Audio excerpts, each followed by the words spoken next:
Se liga nessa, é imprescindível sabermos que existem medicamentos que atrapalham, prejudicam o processo de emagrecimento. Então nós temos que entender o mecanismo de ação desses medicamentos e como deve ser a prescrição do treinamento e da dieta a fim de reduzir esse prejuízo e o seu aluno, o seu paciente ter o emagrecimento. Por exemplo, nós temos os remédios que são os beta-bloqueadores. Como que eles agem? Vamos lá, vamos entender. Bom, eu tenho aqui o sistema nervoso central e quando o sistema nervoso central quer elevar a função do coração, qual é a função do coração? Manter em níveis adequados o débito cardíaco. Então, quando o coração precisa aumentar o débito cardíaco, ou seja, precisa mandar mais sangue para todos os órgãos e sistemas, eu preciso então aumentar esse débito cardíaco. Como que esse débito cardíaco é aumentado? Por meio do aumento da frequência cardíaca e do volume sistólico. Por que eu estou falando isso? Como que o sistema nervoso central atua sobre o coração para aumentar o débito cardíaco? Por meio do sistema nervoso simpático, que libera catecolaminas, que nada mais é do que adrenalina e noradrenalina. Aí essa adrenalina e noradrenalina, quando elas se ligam aos seus receptores no coração, que são receptores beta-1 adrenérgico, gera o impacto de aumentar a frequência cardíaca e a força de contração, elevando o débito cardíaco. Só que a pressão arterial é o resultado do débito cardíaco vezes a resistência vascular periférica. Então, se aumenta o débito cardíaco, ou seja, o volume de sangue circulante, aumenta a pressão arterial. Então, uma das respostas que nós podemos ter para reduzir a pressão arterial e reduzir o estresse cardíaco é reduzir esse débito cardíaco. Se eu reduzo o débito cardíaco, eu reduzo a pressão arterial. Além disso, se eu tenho esse impacto, eu reduzo o estresse cardíaco. Então, um dos remédios que eu posso fazer para poder reduzir isso é fazer o quê? É fazer uso de um beta-bloqueador. O que é um remédio beta-bloqueador? Ele bloqueia os receptores beta-adrenérgicos. Agora vai ter menos receptores disponíveis para a catecolamina se ligar e elevar o débito cardíaco, ou seja, eu vou ter agora uma resposta menor de pressão arterial. Então os beta-bloqueadores, ao inibir os receptores de catecolaminas no coração, como se chamam os receptores? Receptores beta-1 adrenérgicos, reduz a pressão arterial, reduz o estresse cardíaco. E nós temos beta-bloqueadores cardioseletivos e não seletivos. O que são beta-bloqueadores cardioseletivos? São remédios que bloqueiam apenas os receptores beta-1 adrenérgicos no coração.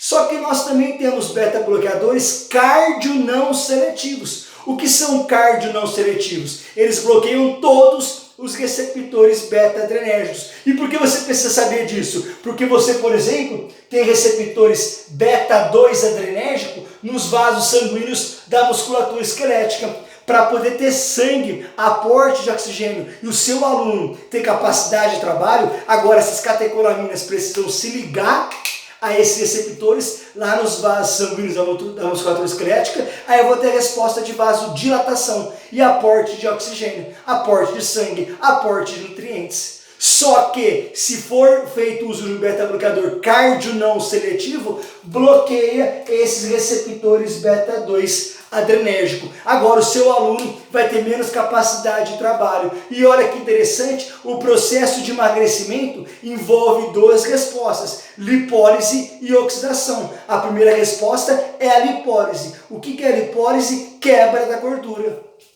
A gordura é armazenada no tecido adiposo sob a forma de triglicerídeos. São 3 ácidos graxos ligados a um glicerol. A primeira resposta que eu preciso é ativar as enzimas lipases. As lipases que vão fazer a quebra do triglicerídeo. Eu tenho 3 principais: lipase de triglicerídeo adiposo, lipase hormônio sensível e monocilglicerol-lipase. Mas a mais importante é a lipase hormônio sensível. Para você poder emagrecer, a primeira resposta é a lipólise. Como acontece a lipólise? Catecolaminas se ligam aos seus receptores lá no tecido adiposo. Como se chamam receptores de catecolaminas no tecido adiposo? Receptores beta-2 adrenérgico e beta-3 adrenérgico. Só que o seu aluno, o seu paciente faz uso de um beta-bloqueador, por exemplo, cardio não seletivo. E o cardio não seletivo bloqueia todos os receptores, não só os do coração beta-1, mas bloqueia também no tecido adiposo, que são os beta-2 adrenérgico e beta-3 adrenérgico. E agora seu aluno tem menos resposta de lipólise. Se tiver menos lipólise,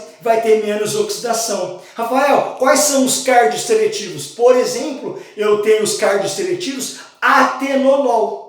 Já o propanolol é cardio não seletivo. Por que você precisa entender tudo isso? Porque se você acreditar que basta apenas analisar o déficit calórico, nós estamos fodidos. Por quê? Porque você tem que entender que agora tem medicamentos que estão trazendo prejuízo fisiológico.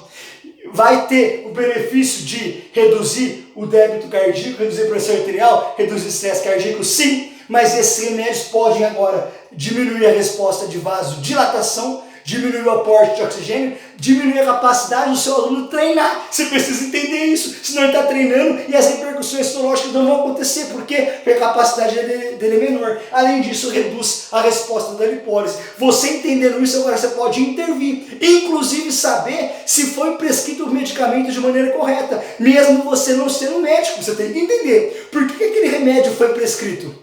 Você não precisa decorar o nome do remédio, mas sim entender a classe que atua. Se você entender a classe, você consegue inclusive agora ter interação com o médico de interpretar a repercussão fisiológica que aquele medicamento está gerando e explicar primeiramente para o seu aluno, para o seu paciente, o prejuízo que ele pode ter no processo de emagrecimento, e a partir disso agora vem a análise.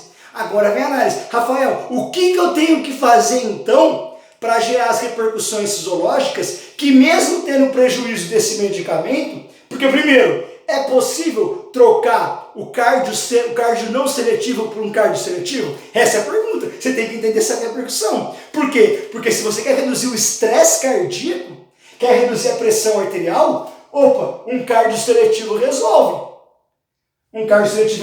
Ah não, meu paciente agora tem insuficiência cardíaca, ele teve infarto. Tá vendo? Tudo isso agora já pode ser alterado a conversa. Aí eu preciso, por exemplo, do carvedilol. O carvedilol reduz o risco de mortalidade, reduz o consumo de oxigênio pelo miocárdio. Mas você precisa entender isso. Por quê? Porque é possível trocar esse cardio não seletivo, que está bloqueando todos, pelo cardio seletivo? É possível? Conversa com o médico, conversa com a análise, vamos analisar, vamos interpretar, vamos além. Ou você vai dizer que basta apenas prescrever o HIIT, ou a dieta jejum intermitente, ou low carb, ou low fat, ou hiperproteica. Faz um pouquinho de HIIT intenso, um pouquinho de HIIT fraco. Não dá mais. Olha a repercussão fisiológica. Não é possível mudar o cardio não seletivo para o seletivo. Então agora quais são as adaptações fisiológicas que você tem que fazer nesse seu aluno, nesse seu paciente, para reduzir o prejuízo que esses medicamentos podem ter no impacto da oxidação de gorduras, no emagrecimento. Como você faz isso?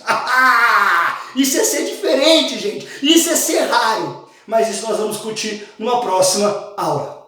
Valeu!